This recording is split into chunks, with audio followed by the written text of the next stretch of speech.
Welcome to Pretty Lies and Alibis. Let's seek the truth and travel the long road to justice together.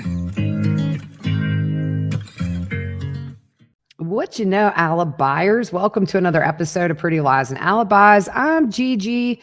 Day 20 of the Lori Vallow murder trial. It was interesting to say the least. We're going to jump into it. But first, Gordon Lightfoot passed away today. I love Gordon Lightfoot.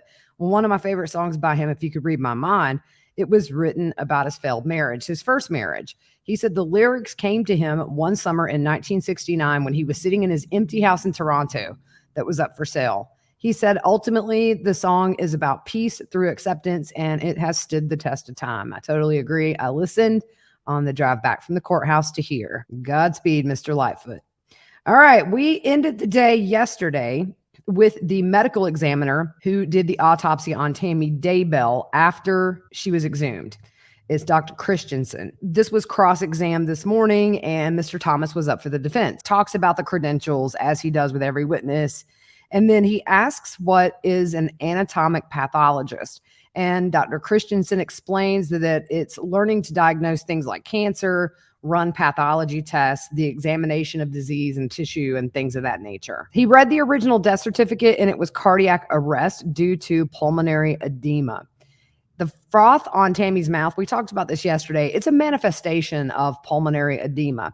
He said the froth was not tested, and that's not something that they normally do. The witness says he doesn't even know if you could collect enough of that froth to test, and there's better samples to use for toxicology in general. Now, they talk about when they exhumed her, when you're embalmed and you go to a mortician, typically they will wire the mouth shut or sew the lips shut, things like that for the viewing. And he talked about he had to remove all that before the autopsy.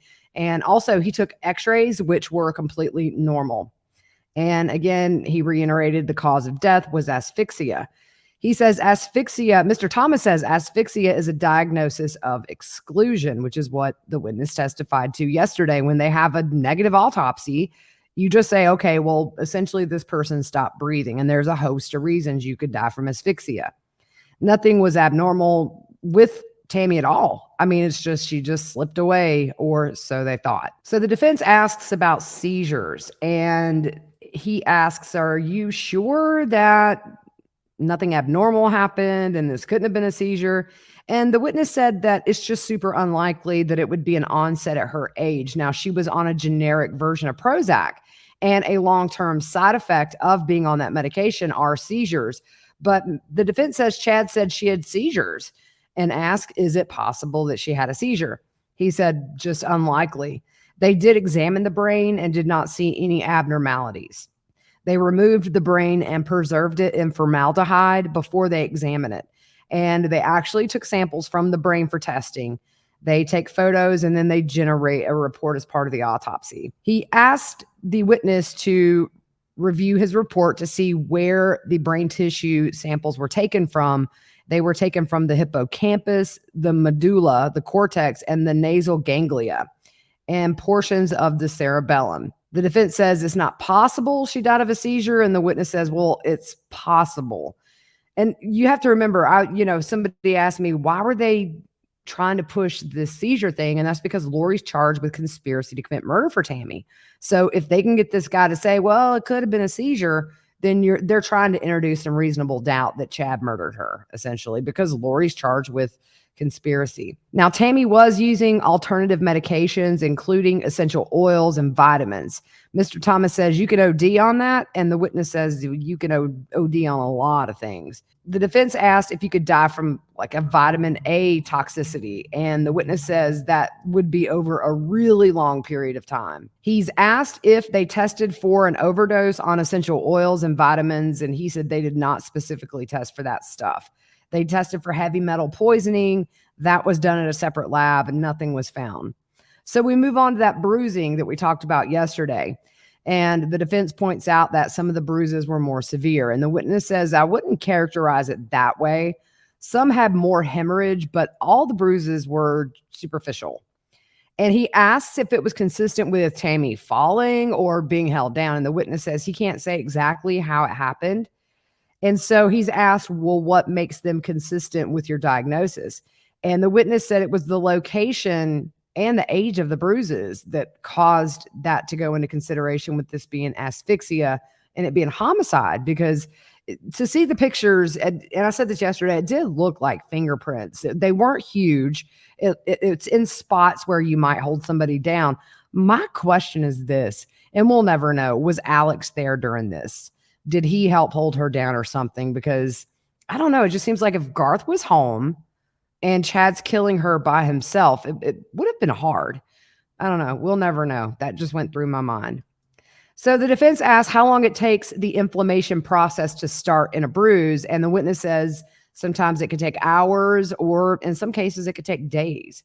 But under the microscope, there was no inflammatory response to the bruises. And so Mr. Thomas asks, you couldn't estimate the time of death. And if her death was prior to 4 a.m., the witness says it's unlikely with how stiff she was that it was just right before 911 was called. So cross was over. Miss Lindsay Blake was up for redirect. She's asking about pulmonary edema, and he said that is not a cause of death. It's a manifestation. And he explains also about coroners not having medical degrees and no formal training in the medical field. So then he goes on to talk about someone who has seizures has a normal looking brain, just like Tammy did. But with her age and lack of history, that contributed to his conclusion that seizures were not the cause of death. Also, Miss Blake asked if dead bodies move, and he said, well, not without external force. It can move during the decomposition process, but that did not apply to Tammy. The next witness was Detective Bruce Mattingly, and he's with Fremont County. Lindsay Blake was on direct. He's been on the stand previously in this trial, by the way. He got a call about an unattended death and learned it was Tammy Daybell. He was called by a deputy, and their procedure is to call a detective when there is an unattended death. Nothing suspicious was reported, and no other deputies responded. Deputy Greenhall told him about the previous incident with that attempt on her life, and he was just not involved with that investigation. But on the day she died, there was no additional investigation into her death. Later, Fremont County, as we know, investigated her death.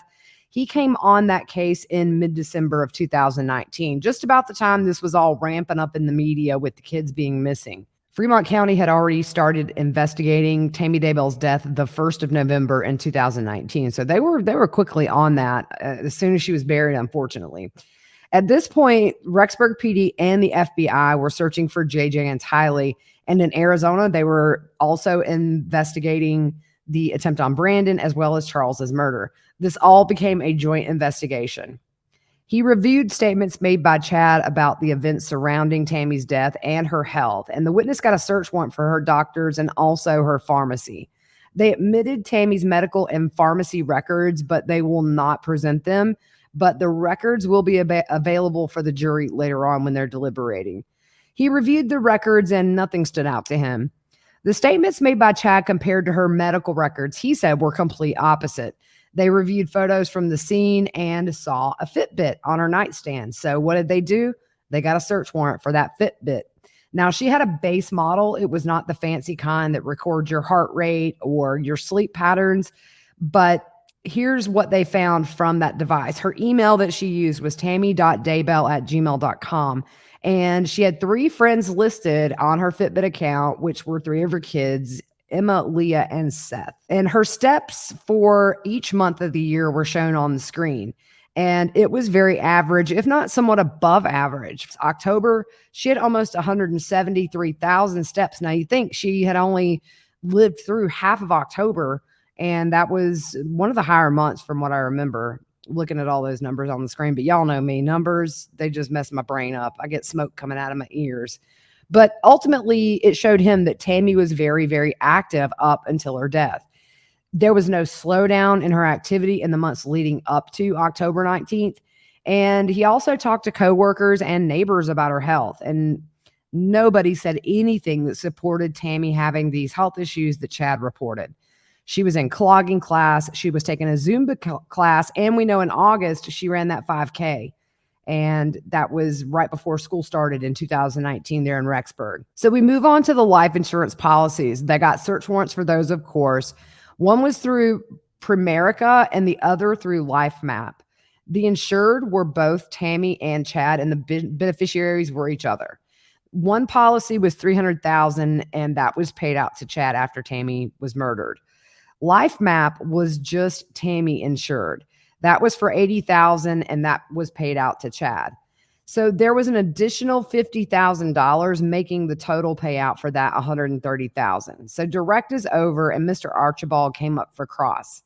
He asked the witness if he knew that Lori was in Hawaii when Tammy died, and he said he did know. He also asked if her devices were on Chad's property on the night of the attempt on Tammy or the night of her death, and they were not. Now, Tammy was taking tramadol, which for this wrist pain, she took a tumble out in the driveway. Apparently, she hurt her wrist, and also the depression medicine. And she had been on the depression medication for a few years. She was not in counseling for any kind of depression. The Fitbit showed she took an average of 10,000 steps a day, sometimes more, sometimes less. I think that's a lot. I have an Apple Watch, and I don't know. I don't count, but I don't know that I get 10,000 steps in. Now, Tammy was a librarian, and we know she worked with computers, and Mr. Archibald said she was active at her job. He asked if anything in her employee file raised red flags, and the witness said no. She was very highly spoken of by everybody he talked to. Now, this Primerica life insurance policy had been in place years before they moved to Idaho. That was the $300,000 policy. Life Map was a school policy that was for the $130,000. So with Life Map, with that policy, when she went to full-time status, she qualified for a max amount. And then after a year of working, she could get 5 times her yearly salary added on. Now, they said that Tammy made $10,000 a year as a school librarian. That is sad if that is full-time work, y'all. I don't think that can't be full-time work. We have to pay our teachers more. Man, just hard work. I've done it. It's very hard work. He doesn't know if the life insurance companies tried to get their money back from Chad, but we do know that's part of his charges. Cross was over. So the next witness was Alice Gilbert, and Lindsay Blake was up for direct. Now, Alice knows Chad and Tammy through their ward, and also they lived in the same neighborhood as them since 2017. She worked with Tammy closely in their church, and she was very close to Tammy. They shared a church calling since 2018, and they met once a week and on Sundays up until Tammy was murdered. She said Tammy was a great person. She was very shy, did not like the limelight. She said she was organized, savvy with computers, and when activities were being planned, Tammy's motto was keep it simple, and it worked that way. And she said that's also how Tammy lived her life, was keep it simple. She saw Chad and Tammy interact with each other at church, and at first they were very normal. He would come set up chairs for activities that Tammy was over. And in 2019, as we know with everything, it changed. He was just more distant to Tammy, and it was noticeable to the witness. Tammy never talked about her marriage. One time she did mention that their finances were strained, but that's really as far as she went with personal stuff. She said Tammy's activity level increased before her death. She never saw any signs of health problems and saw her once or twice a week easy. Now, she learned about Tammy's death the morning that it happened around 7 a.m. Tammy and Chad's daughter, Emma, called her just sobbing. Now, Chad took the phone from Emma and told her not to tell anyone and wait for an hour. She said she needed to call the bishop, and he told her wait, but she did anyway. Around 8:30, they went to the Daybell residence, her and her husband, who was the last witness of the day, by the way. Chad met them at the door, gave her a big hug, and all the kids and spouses were there except for Mark, who was on his mission in Africa. She said the kids were stunned and could hardly speak, but on the other hand, Chad was not. Chad told her that he thought she died of an embolism and that her legs were hanging off the bed, and she got up at midnight, got sick. She said she was surprised to hear Chad's version because she had just talked to Tammy and she was fine with no complaints. That morning, she asked if they had eaten, and they said no. So the witness and her husband said, hey, we'll go get you guys some food. So they were told the funeral would be on Tuesday, which Tammy died on a Saturday, by the way. So Saturday to Tuesday, she asked if he planned this, and he said no. I mean, you think about it, you've got one kid in Africa. She dies on a Saturday. People in Rexburg love her, and they're having this funeral in Utah. And that was another thing, too, is everybody who knew Tammy was like, why are you burying her in Utah and not Rexburg, where her kids are? She cries on the stand as she said she attended that memorial. She said she had to tell her goodbye. And she said Tammy looked great. And she was surprised that Tammy was being buried in Springville. At the funeral, Chad stood by the casket. She told him Tammy looked good. And Chad said, yes, she does. The witness said he just was not mournful. It was not as if he had just lost his spouse. And she said that the speech he gave was a good talk, maybe more like a church talk than what a spouse would say at a funeral. After the funeral, they did not go to that memorial service, but the bishop fixed a meal and they took it to Chad's house and the kids started to eat. Now, then Chad tells him he's moving out. He said he couldn't be there. And they asked where. And he said Rexburg, because a friend had a condo and that friend was hardly there. And it gave him a place to stay. Chad told the kids to go through Tammy's things that same afternoon, y'all. That same afternoon. The kids were eating, and she said they seemed to go along with it and didn't question him. After Tammy's passing, she would go check on Emma and Garth, and she did one Friday. She said Emma was struggling. She was crying, missing her mom, and struggling with contact with Chad because she said Chad did not want anything to do with her or her siblings, which I found really, really interesting. We've never heard that before. Garth also told the witness that he hoped he didn't lose his dad too. Emma lost a lot of weight during this. The school and the witness were keeping Emma, Garth, and Seth fed, taking care of them. The witness cleaned Emma's house to help her. And at one point, she reached out to Chad like a week after they buried Tammy. They asked if they could come visit, and Chad said, no, I'll come visit you guys. So this was on the 26th of October. She died on the 19th. So he came over to their place and she had made cookies. So she said he sat down and was eating cookies. She asked, how are you? And he said, actually, I got to do my Chad voice. Actually, I'm doing really good. He had told them that he had met the woman he was going to marry. She said, we were shocked. Yeah, no kidding, right? Chad talked about how beautiful Lori was, and he said he met her at a conference in St. George in October. He did not want to tell Alice Lori's name, but he did. He said Lori Vallow, and said she did podcasts with Melanie Gibb.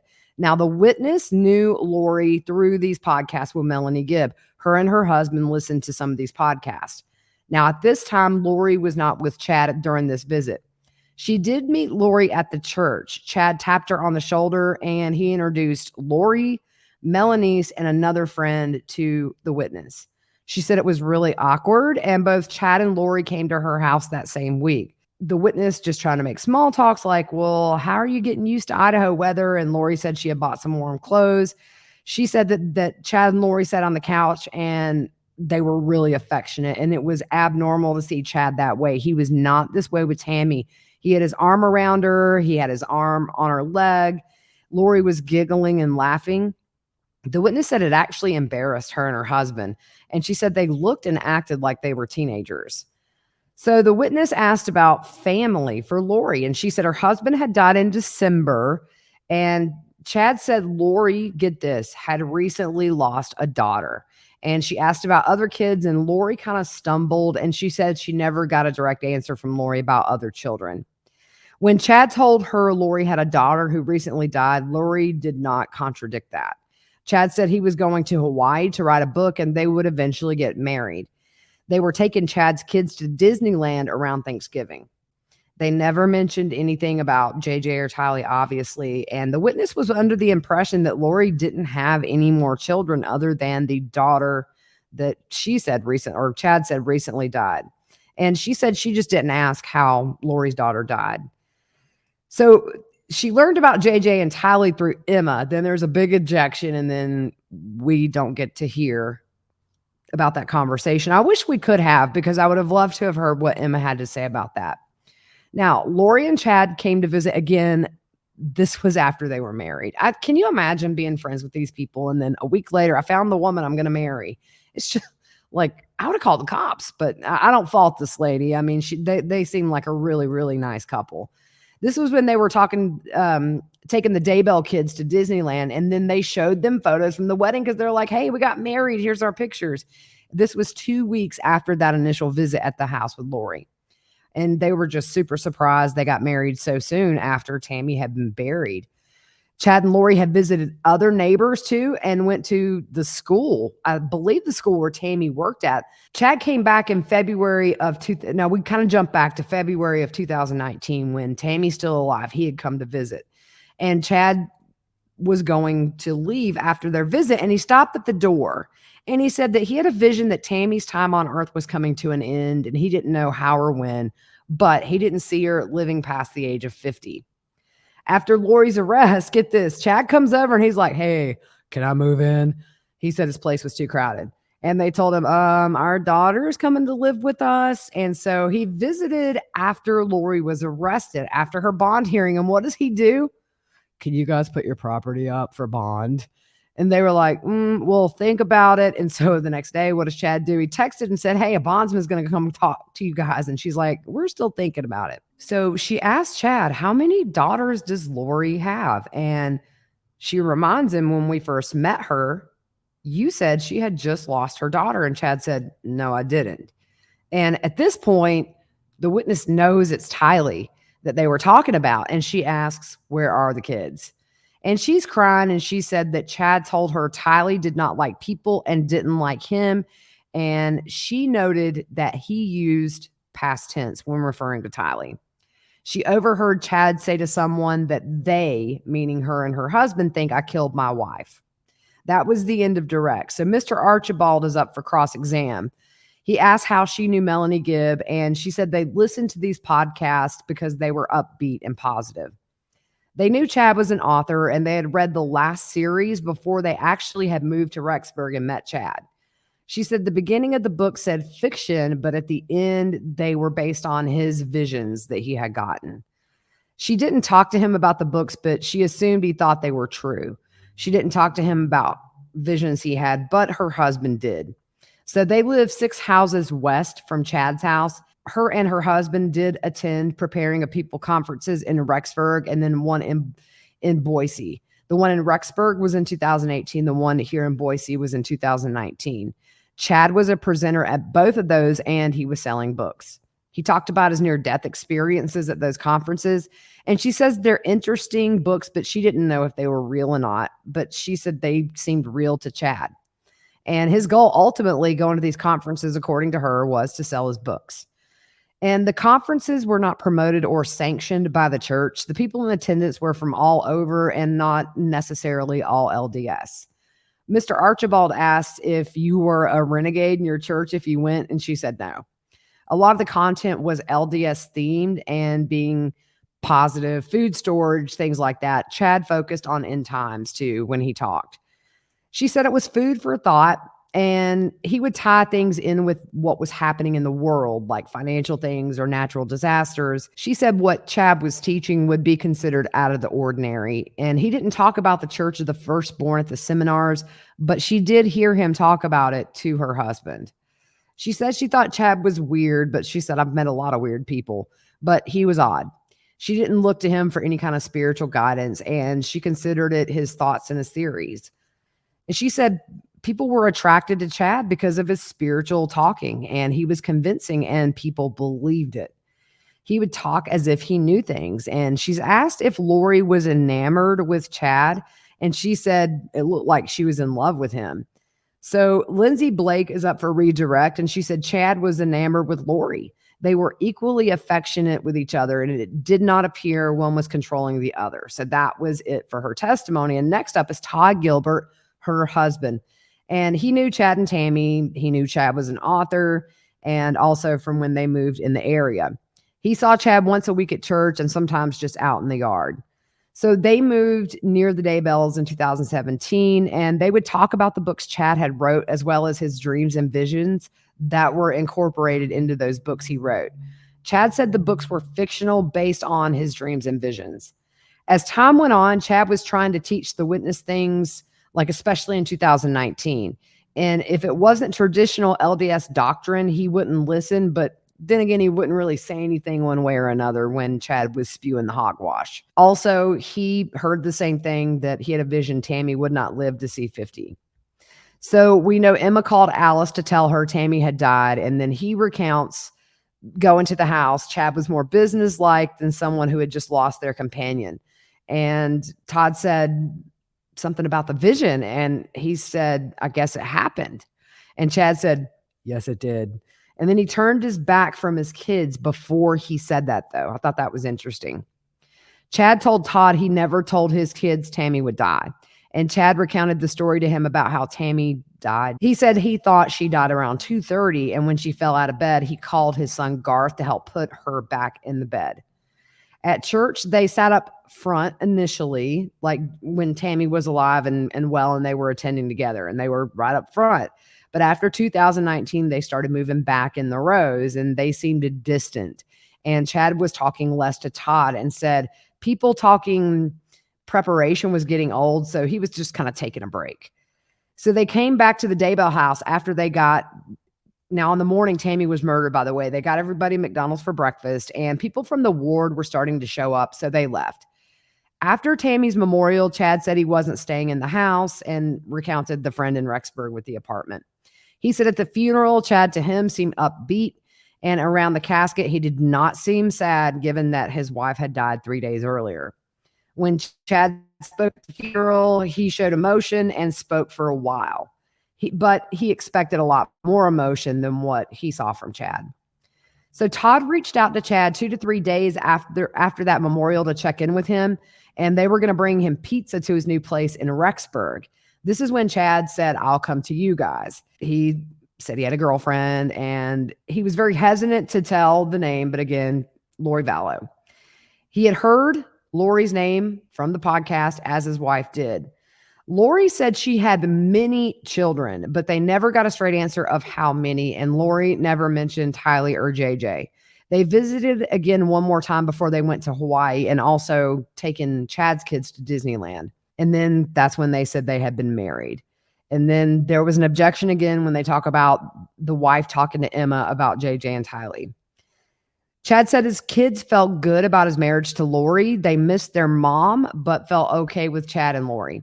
Chad said Tammy visited him in spirit and was fine with everything. Now, I don't think she was fine with everything, Chad. Her mission on Earth was done. So Chad and Lori came to 2 to 3 times before they went to Hawaii, and Chad came back after Lori was arrested and extradited. Alice asked more about JJ and Tylee, and Chad said Tylee didn't like him and stayed away.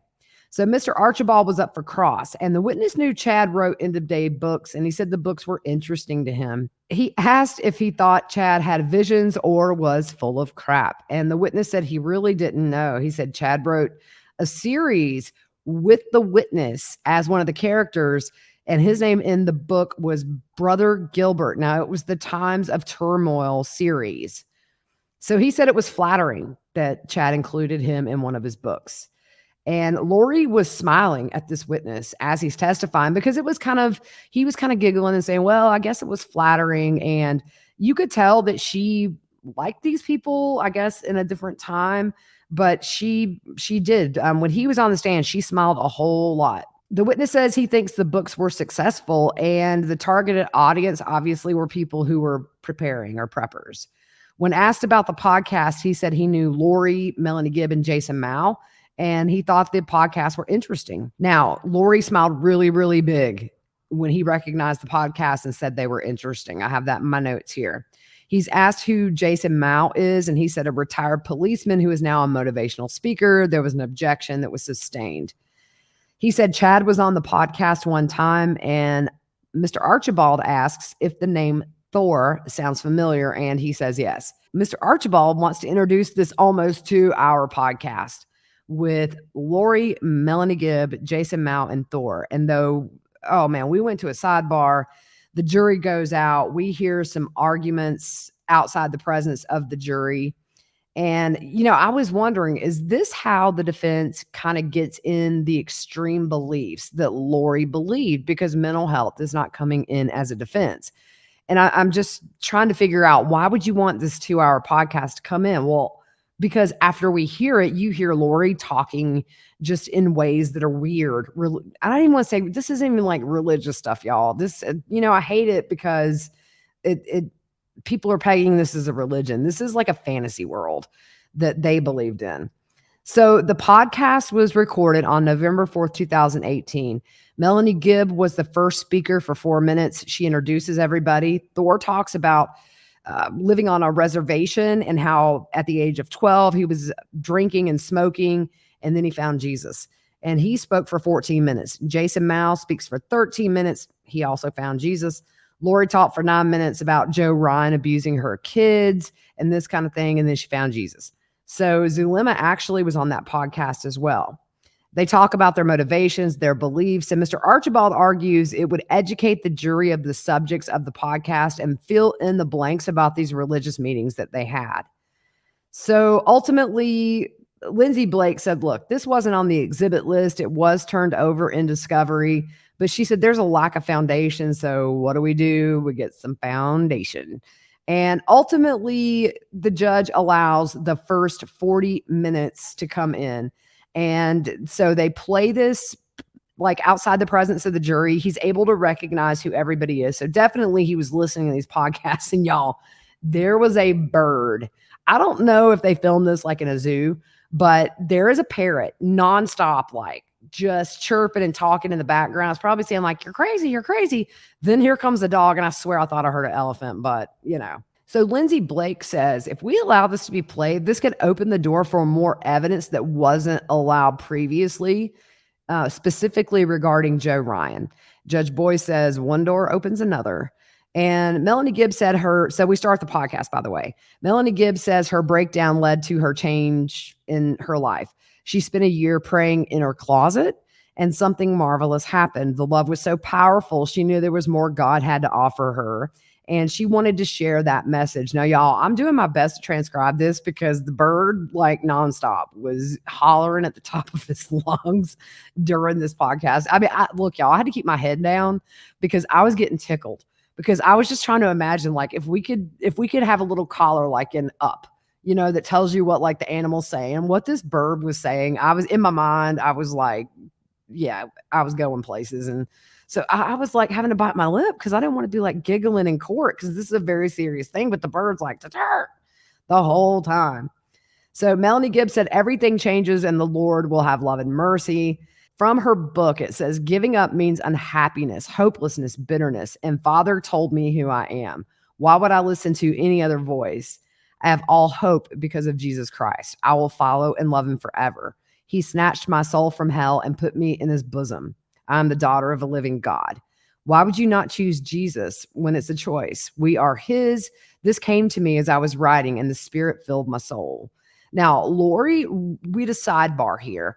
Lori really was focusing in on this jury during the sidebar. I think she was trying to gauge their reaction to hearing some of this podcast starting to be played. I will say I didn't see any really big reactions from the jury. I did see like a couple of raised eyebrows at times as it progressed on, but nothing major. This jury's pretty stoic these days. The first week when all the stuff was kind of gently introduced, they were shocked. But now I think, it's kind of like one of those things where now nothing shocks them with this case. But Lori is now on the podcast at this point. Now we had Thor and Jason Mao also talk, but it's all kind of just their own testimony and not super relevant to this case. But Lori says, I'm a witness of Jason Mao and everything he says about what the prophet says and the warrior spirit inside of us. My job is to wake up the women. Lori said, I have seen the resurrected Jesus. When Jason starts talking, I start pounding my fist. I love to listen to him. My life turned bad. I wanted to give up. Like Thor, I wanted to go to the other side because Thor talked about wanting to unalive himself. And she said, I didn't want to kill myself, but I would pray for the Lord to take me. He showed me myself as a warrior in the pre-existence. I fought with Satan. Satan hates me. Do I want to go back and say, I can't do that? Angels on high have ministered to me. The war has started. These things will start happening in the next 2 years, and we have to be ready. Oh, did things happen in 2 years? And she was not ready for getting caught, y'all. Turn our lives over to Christ, and he will build the warrior within. I think the parrot said amen at this point, y'all. So Lori's listening, and I swear, y'all, she was wiping tears. As this podcast is being played, I was not the only one who saw her wipe tears, by the way. Then Lori says, I was sent to the temple on a certain day, and I was told there would be a message by the angel Moroni. She went into the celestial room with a friend, and they were waiting on this message. And Jason Mao walks in. And my friend said, that's Jason Mao. He writes books on Moroni. Lori said she doesn't like talking to people that she doesn't know. And she said, I told the Lord to have Jason come talk to us. And she said, we're sitting there, and the Spirit says, move to the couch. So she said Jason sat next to them, and he went to leave, and we got up to shake his hand. I said, hi, you have a message for me from Moroni. We talked, and I heard his story. At the end of that, he said, I need to get you to like-minded people. And he sent me to Melanie Gibb. When I first saw Melanie Gibb, I knew she was the woman I was supposed to be with. We talked, and we were instant sisters. We knew each other before. The Lord knows what he's doing. He's building an army and calling people to do missions that need to be done right now. The Lord sent me all these women, and he gives me messages for them about their missions, things they did before they came to this earth, things they were very good at. Then the podcast is stopped. So at this point, we're at the end of cross-exam with this witness, and it's at 3:30, Judge Boyce, like clockwork, has stopped court. Can I just say real quick before I finish this episode, and we're almost there, this trial has run effortlessly. It was a little bit crazy in the last few months, as we know, but I do have to say, there has not been really one hiccup in this trial.